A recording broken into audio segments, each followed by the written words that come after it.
Assalamualaikum warahmatullahi wabarakatuh. Halo semuanya, kembali lagi di channel kelas Bugina. Pada video kali ini kita akan mempelajari tentang analisis faktor. Namun sebelum kita mulai untuk analisis faktor, saya akan sampaikan ini dulu, sebuah kata-kata yang mungkin bisa memotivasi teman-teman semua. Jadi ini ya, kalau bukan sekarang kapan lagi? Ini katanya siapa saya nggak tahu, pokoknya someone aja. Jadi kalau kalian bisa melakukan sesuatu hari ini, jangan sampai ditunda-tunda, lakukan sekarang juga, oke? Baik, kita mulai aja. Analisis faktor itu apa? Jadi analisis faktor ini merupakan salah satu jenis statistik multivariat yang bertujuan untuk mengelompokkan variabel menjadi beberapa kelompok berdasarkan kemiripannya. Nah, kemiripan tersebut ditunjukkan dengan nilai korelasi yang tinggi. Dalam analisis faktor ini tidak ada variabel independen maupun dependen ya. Di proses analisis faktor sendiri ini menemukan hubungan antar sejumlah variabel-variabel yang saling independen dengan yang lain sehingga bisa dibuat satu atau beberapa kumpulan faktor. Misal nih, saya punya 8 variabel yang bersifat independen, nggak ada hubungannya sama sekali. Kemudian dengan analisis faktor, 8 variabel tersebut mungkin saja bisa diringkas menjadi 3 kumpulan variabel. Nah, kemudian kumpulan variabel baru inilah yang kemudian disebut sebagai faktor, di mana faktor-faktor ini tetap mencerminkan variabel aslinya. Nah, untuk jenis analisis faktor sendiri ada 2. Yang pertama adalah analisis faktor exploratory atau exploratory factor analysis. Jadi kalau exploratory ini peneliti tidak atau belum mempunyai pengetahuan apapun atau teori apapun atau suatu hipotesis yang menyusun faktor-faktor yang akan dibentuk. Kemudian yang kedua ini ada analisis faktor konfirmatori atau confirmatory factor analysis. Jadi kalau di konfirmatori, teori maupun konsepnya sudah diketahui dan dipahami atau ditentukan sebelumnya.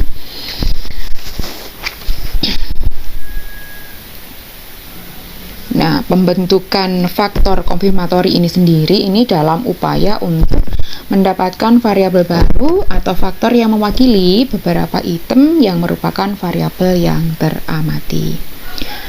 Selanjutnya, untuk proses analisis faktor sendiri ini ada 6 langkah. Yang pertama yaitu merumuskan masalah, sama seperti analisis yang lain ya. Jadi ada rumusan masalah, kemudian variabelnya ada berapa, banyak sampel yang harus memadai, itu harus ditentukan dengan benar. Kemudian yang kedua ada menyusun matrik korelasi, ini disusun dengan Kaiser-Meyer-Olkin KMO. Kemudian yang ketiga ini ada ekstraksi faktor, jadi ini nanti mereduksi data dengan prinsipal komponen analisis. Kemudian yang keempat itu merotasi faktor. Merotasi ini digunakan untuk mendapatkan faktor paling sederhana dengan Varimax method. Jadi ada beberapa metode tapi saya gunakan yang Varimax aja. Kemudian yang kelima ini ada interpretasi, sama seperti yang lain. Interpretasi faktor ini judgement tergantung peneliti, jadi tergantung peneliti masing-masing nanti mau mengelompokkan atau memberi nama faktor itu gimana. Kemudian yang keenam ini pembuatan faktor scores. Faktor skor ini dibuat jika melakukan analisis lanjutan. Jadi kalau misalnya setelah analisis faktor ini teman-teman mau menganalisis misalnya ada regresi atau korelasi dan lain-lain, itu baru membuat faktor skor. Nah, asumsi dalam analisis faktor atau kriterianya ini ada ya, data masing-masing variabel diteliti berdistribusi normal. Jadi harus berdistribusi normal. Kemudian yang kedua, nilai KMO, Kaiser-Meyer-Olkin tadi, measure of sampling adequacy ini lebih besar dari 0,5 dan nilai Bartlett test of specificity signifikansinya lebih kecil dari 0,05. Kemudian ada hubungan yang kuat antar variabel. Hal ini dapat dilihat melalui anti-image correlation antar variabel lebih besar dari 0,5. Jadi nanti ini kalau kita nggak praktek langsung, teman-teman mungkin belum memahami ini nilai apa aja. Nah, kita langsung ke contohnya aja. Ada seorang mahasiswa semester akhir ingin melakukan penelitian tentang analisis faktor-faktor yang memengaruhi kepuasan pelanggan Bank Syariah Indonesia di Ponorogo. Ada 25 responden atau sampel yang mendapat angket atau kuesioner dengan 5 item pernyataan. Ada A1 kredibilitas, A2 ketanggapan, A3 ketepatan, A4 empati, dan A5 keyakinan. Pernyataan tersebut adalah jenis pernyataan yang positif di mana setiap pernyataan memiliki 5 pilihan jawaban dengan skoran sebagai berikut. Ini ada 1, 2, 3, 4, 5 ya, skor pada skalanya skala ordinal.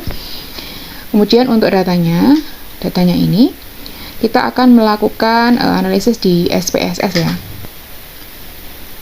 Ini datanya kita isikan seperti biasa di SPSS. Jadi saya beri nama A1 sampai A5. Measure-nya ukurannya ordinal semua skalanya. Ini data yang tadi, kemudian caranya gimana? Caranya yang pertama adalah kita pilih analysis, kemudian ke dimension reduction. Ada juga yang di SPSS-nya, SPSS yang lama itu data reduction ya, jadi data atau dimension reduction, kemudian pilih faktor.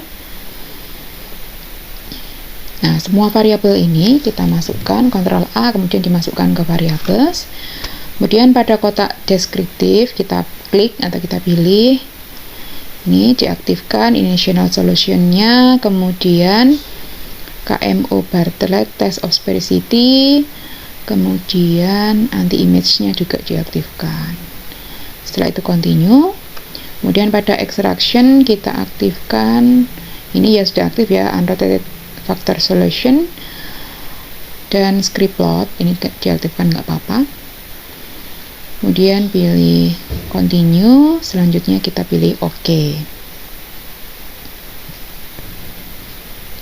Ini outputnya, kita lihat ada output KMO dan Bartlett test, kemudian ada anti-image matrix, kemudian ada commonalities. Kita analisis interpretasi dulu hasilnya yang tahap pertama, jadi ada 2 tahap ya. Tahap pertama kita mau lihat yang memenuhi variabelnya yang mana yang bisa dianalisis selanjutnya.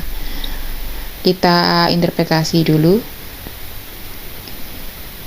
kita baca dulu yang KMO and Bartlett test. Jadi ini kalau kita lihat KMO dan Bartlett-nya, KMO-nya itu nilainya 0,681. Ini mempunyai nilai lebih dari 0,5.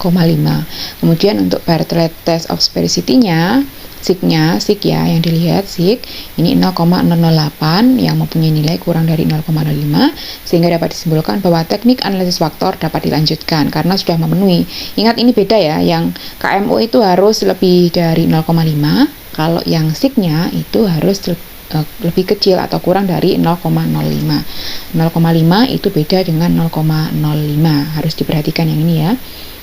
Selanjutnya analisis interpretasi output yang kedua itu adalah anti-image matrix. Nah ini gimana caranya? Kita lihat yang bagian anti-image correlation, kemudian kita tarik garis diagonal ke sini. Nah ini ya, 0,693, 0,721, 0,659, 0,5657 dan 0,657. Kalau kita lihat nilainya semuanya MSA-nya lebih besar dari 0,5, maka persyaratan kedua dalam analisis faktor ini terpenuhi, sehingga analisis faktor atau teknik analisis faktor dapat dilanjutkan. Jadi ingat yang dilihat yang diagonal ini ya, nilainya yang anti-image correlation yang bagian diagonal 0,693, 721, 659, 657 dan 0,657. Yang ketiga, ini commonalities yang terakhir, apakah teknik analisis faktor bisa dilanjutkan atau tidak. Kalau kita lihat ini ya, variabel dianggap mampu menjelaskan faktor jika nilai extraction-nya lebih besar dari 0,5 ya. Nilai extraction berarti nilai yang sebelah sini, tabel yang sebelah sini. Berdasarkan output di atas, diketahui nilai extraction untuk semua variabel adalah lebih besar dari 0,5. Jadi ini semua nilainya lebih dari 0,5. Dengan demikian dapat disimpulkan bahwa semua variabel dapat dipakai untuk menjelaskan faktor. Nah, karena ketika asumsi sudah bisa menjelaskan faktor atau digunakan untuk melanjutkan teknik analisis faktor, selanjutnya kita akan membaca untuk 2 output terakhir ya. Jadi kita akan membaca yang ini ya, total variance explain. Jadi, dalam penelitian ini kan tadi ada 5 variabel, maka ada 5 komponen yang dianalisis. Nah, berdasarkan tabel di atas, pada bagian initial eigenvalues, kita lihat yang bagian ini, ada 2 faktor yang dapat dibentuk dari 5 variabel yang dianalisis. Kenapa kok ada 2? Nah, ada 2 karena ini di mana syarat untuk menjadi sebuah faktor, maka nilai eigenvalues-nya harus lebih besar dari 1. Nah, ini kan 2,293, yang ini 1,211 ya. Ini semuanya lebih dari 1, yang lainnya ini di bawah 1, sehingga dia nggak bisa menjadi faktor. Sehingga dari 5 variabel yang ada, terbentuk 2 faktor yang baru atau 2 variabel yang baru. Kemudian yang terakhir, kita lihat rotate components matrix. Ini kita mau melihat 5 variabel tadi masuk faktor 1, yang masuk faktor 1 yang mana, yang masuk faktor kedua yang mana. Caranya kita melihat ini ya, ada 2 komponen ditemukan masing-masing korelasi bernilai lebih dari atau sama dengan 0,5. Maka proses selanjutnya yaitu rotasi ya. Jadi ini rotasi hasilnya. Nah, berdasarkan tabel di atas didapatkan ternyata kredibilitas, ketanggapan, ketepatan itu masuk faktor kedua, empati dan keyakinan itu masuk di faktor pertama. Kenapa kok gitu? Kenapa kok empati dan keyakinan masuk di faktor pertama? Kita lihat nilai korelasinya yang lebih tinggi antara 1 dan 2. Kredibilitas ini 0,351, kemudian yang di faktor kedua 0,751. Ini kan lebih besar yang ini ya. Maka kita pilih kredibilitas itu di faktor kedua. Kemudian ketanggapan juga gitu, lebih besar yang sebelah sini, maka dia masuk di faktor kedua. Ketepatan juga begitu. Empati ternyata masuk di faktor pertama karena nilai korelasinya lebih tinggi yang sebelah di faktor pertama.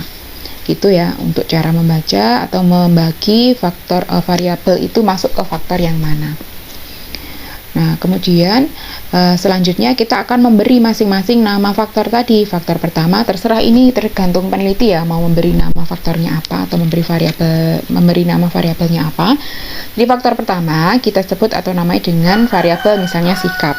Faktor kedua kita sebut atau namai dengan variabel kualitas. Kemudian nanti di akhir output, ini data baru yang muncul pada lembar SPSS merupakan data yang bisa digunakan jika peneliti akan melakukan analisis lanjutan, misalnya regresi, korelasi, dan lain-lain. Oke, itu tadi tentang analisis faktor. Mungkin penjelasan saya terlalu cepat, bisa diperlambat dengan pengaturan di YouTube-nya atau mungkin bisa di pause, dan silakan membaca PPT ini nanti yang sudah saya sediakan di e-learning juga. Terima kasih semuanya, semoga bermanfaat. Wassalamualaikum warahmatullahi wabarakatuh.